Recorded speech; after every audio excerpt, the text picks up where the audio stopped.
Shalom, all praises to Yahweh Bashem Yahushai, and double honors to the apostles and the elders of Great Millstone. And shalom to the elect. My name is Yakalba from Plain Tables Camp, and the elder apostle did the video, E Bible Scholar Makes Jake Woman Look Like a Damn Fool.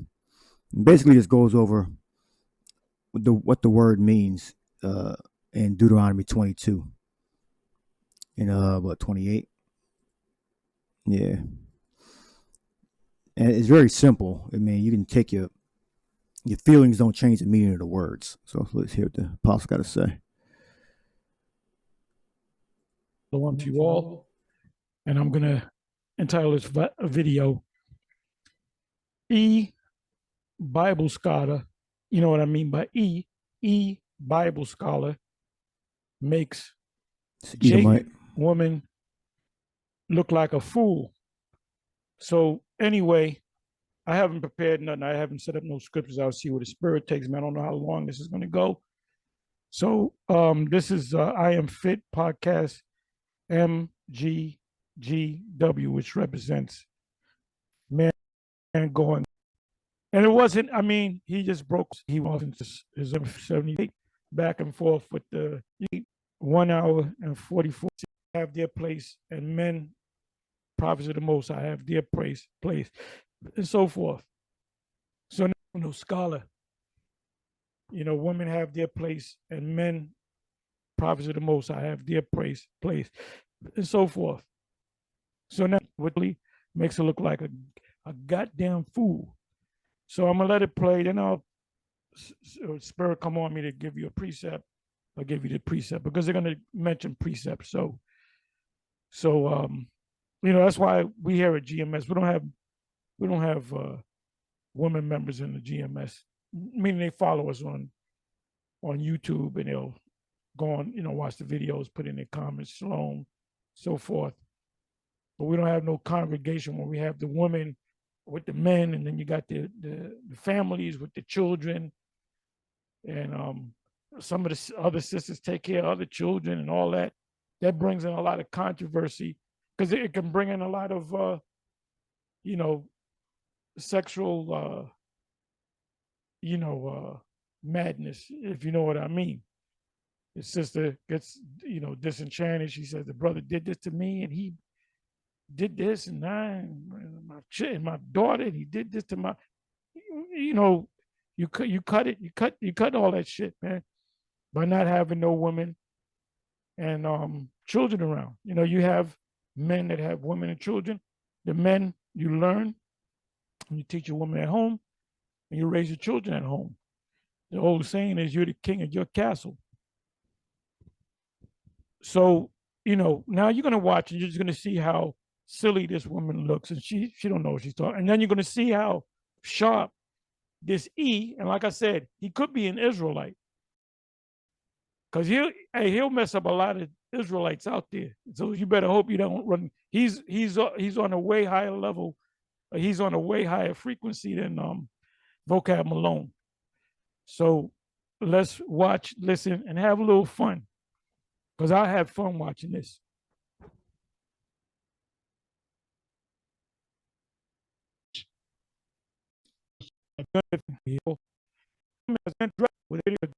Dude,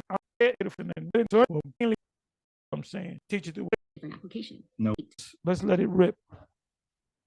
Deuteronomy 22, verse 28, as well as provided you with other verses where telfaz is used, but it has a different application. No, what you did was selectively and naively highlight a few pieces of the context and then just arbitrarily assert that makes your reading correct. You also entirely ignored my more detailed explanation of the context. Telfaz is never used in the Bible to describe rape. That is entirely inaccurate. The telfaz is never used in the Bible to describe the R word. Now, we can go to it right here, Deuteronomy 22. All right. That's lie with. It means to have sex. It's written poetically. We got lay hold. All right. Lay hold. Lay hold means to seize, to arrest, to constrain. All right. That's what we're focusing on. All right. It doesn't have to mean have sex. All right. But we know here it means to seize and hold. All right, now let's see what he's going to say. And we'll tell. Well, the way we pronounce it is thapash. Here is thapasha, and the root word is thapash. But people with the Khazar Edomites say they will say tafash. All right, what we say thapasha, or the root word will be thapash. All right, which means to seize, to arrest. And then we got shakab, which means to have sex with, to lay down with. All right. So, let's see what he was going to say. And reading, highlight a few pieces of the context, and then just arbitrarily assert that makes your reading correct. You also entirely ignored my more detailed explanation of the context. Talfaz is never used in the Bible to describe rape. That is entirely inaccurate, and that is. So let's go to that. She says top five. This is really how you, let's go to it.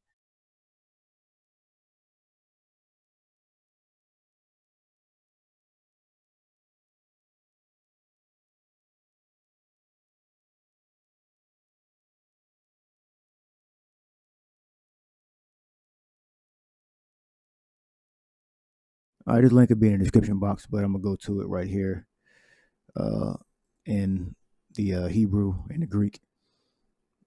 All right, so we got lay hold, we got th, pa, and sh, or thapash. All right, Khazar Edomites they'll say tapash. All right, H8610, thapash. It clearly means this: to seize and arrest, to lay hands on, to catch. All right. And then it says to lie with. We got shakab, which is H7901. All right. Shakab 7901. I mean, this is just simple elementary meaning of words. To lie down. All right. To lie of sexual relations. To lie down in death.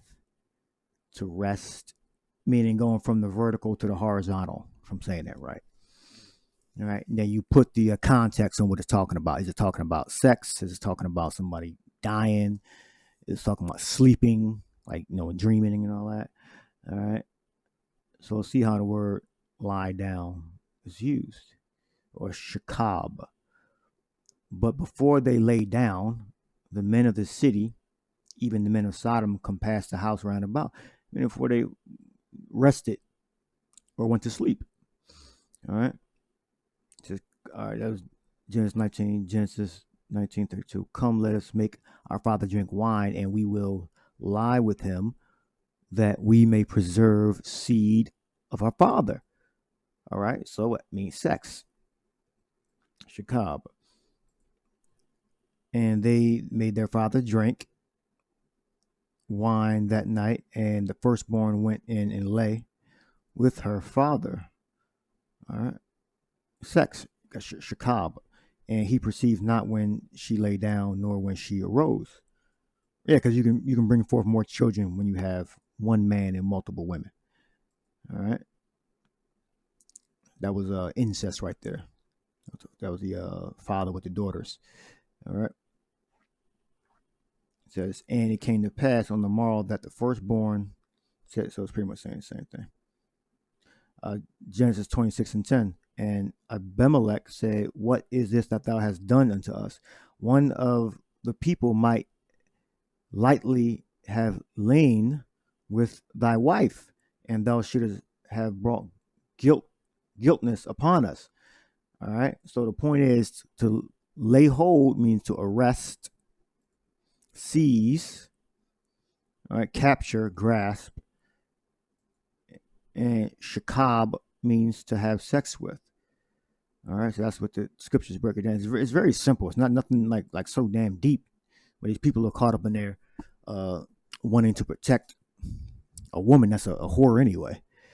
All right, and wanting to protect people that they care about, and they don't want to set a precedent that this is legal within the scriptures. Okay, but the truth is over, what you want to be projected out in the world. All right, the truth is most important. It is legal according to the law. All right, the law of the scriptures. Now, it's illegal according to Edom's law. All right, and we are law-abiding citizens. 22 of Babylon, America. Deuteronomy 22:28. If a man find a damsel that is a virgin, which is not betrothed or engaged or promised to, which means trusted. Betrothed, when you look it up in English, goes back to mean trust, which is not betrothed, and lay hold and lie with her, and they be found, then the man that lay with her shall give unto his damsel's father 50 shekels of silver, and she shall be his wife, because she hath humbled her.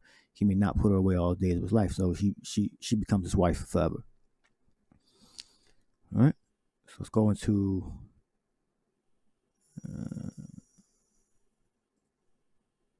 Greek word. All right, Greek word here for seize and take hold of is biasimenos. All right, which conveniently you don't have a strong number for. All right, which I have it anyway in Greek, and we got koimete. Koimete.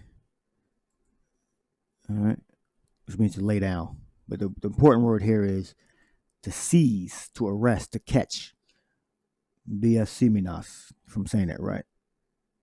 Biasimenos. All right, so let's look that up. What we got? Greek study tool. The root word is biao or bia or biazo. It means to constrain. Let's look, see how it's used. To be forcibly driven, a fire, overpowered, press hard, overpower, force it upon a land. He did us wrongfully in respect of our wages. To force or urge upon. All right, let's look up urge. To push or force along, to impel, force with vigor. To drive with excitement, speed, or effort. To exert, driving. All right, to hasten upon. Earnest recommendations, influence, force, impulse. Let's look at the root of urge. Latin word. We got your gattery, to press, force, drive, urge. Can't use the same word to describe the same word. To press, force, drive.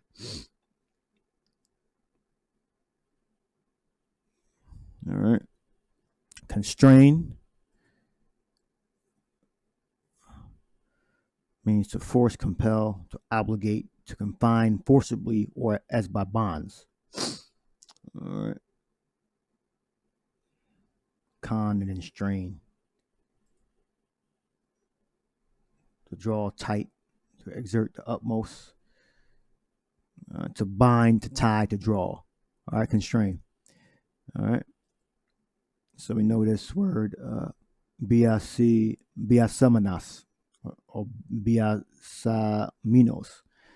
All right, means to same thing as thapash. All right, means to seize, arrest, hold, constrain. Now let's look it up. One more reference. And first books I bought this one first came out, I think like 2012 or something like that, 2009. I forget what the year. Analytical Lexicon of Septuagint, expanded edition, page 98. All right. As you see here, biasaminos. All right. See, I go to the root. All right. And all these words are similar words. All right. So you got to look for the word over here on the right, biazomai. All right. So you go up into the different variations of the word, you'll see violently by force. So basically, what we're saying is that the person whom the force came upon didn't really have a choice. That's the point, that you had to submit to the man. Deuteronomy 22:28. All right.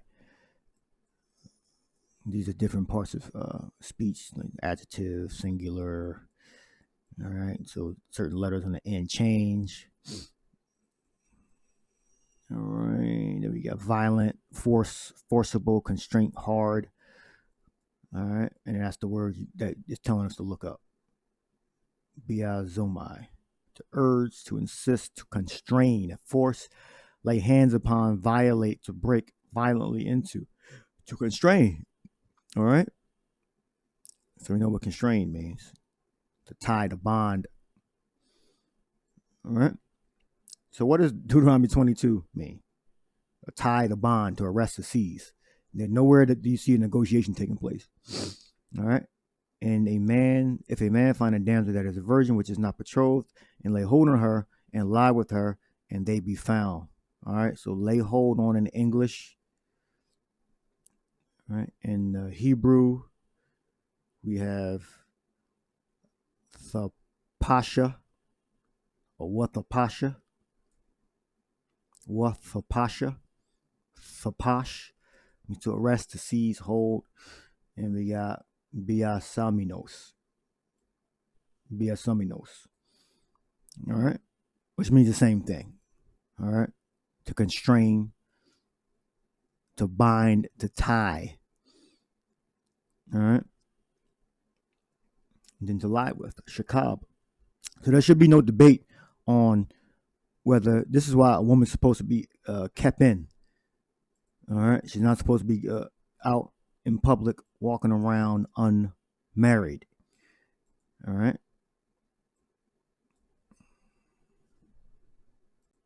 And then there are also other words that describe being arrested or seized or caught. If it in Greek, we got solambano. All right. To seize, take prisoner, to conceive as a woman. Meaning a woman takes in seed and holds it within her uterus, in her body. All right.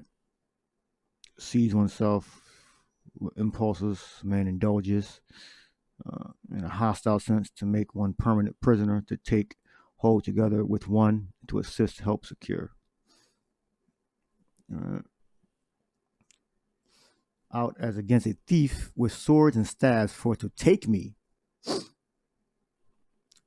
I sat daily with you teaching in the temple, and ye laid no hold on me. That's another one right there. Lay hold. All right. Stabs to take me. All right. So there's more than one word that describes to be seized, to be arrested. All right. To take or took. This man was taken. All right. And one more scripture. So what's supposed to happen? What's supposed to be the life of a woman? She's supposed to be married. She's not supposed to be single. Because if she is single, it gives the adversary a reason to speak reproachfully. These women are free. They're gadding abroad. They're in the streets.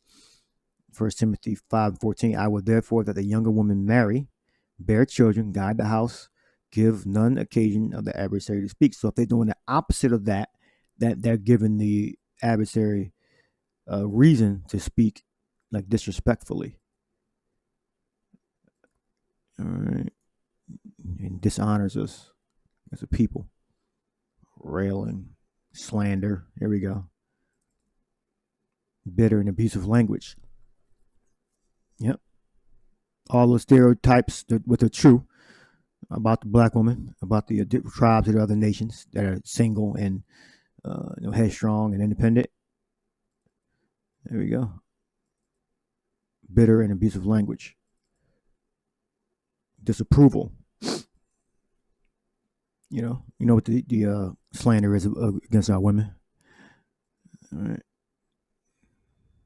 For some are already turned aside after Satan. All right. So we know what the meaning of these words mean. All right. Okay. Hope you edified. Shalom.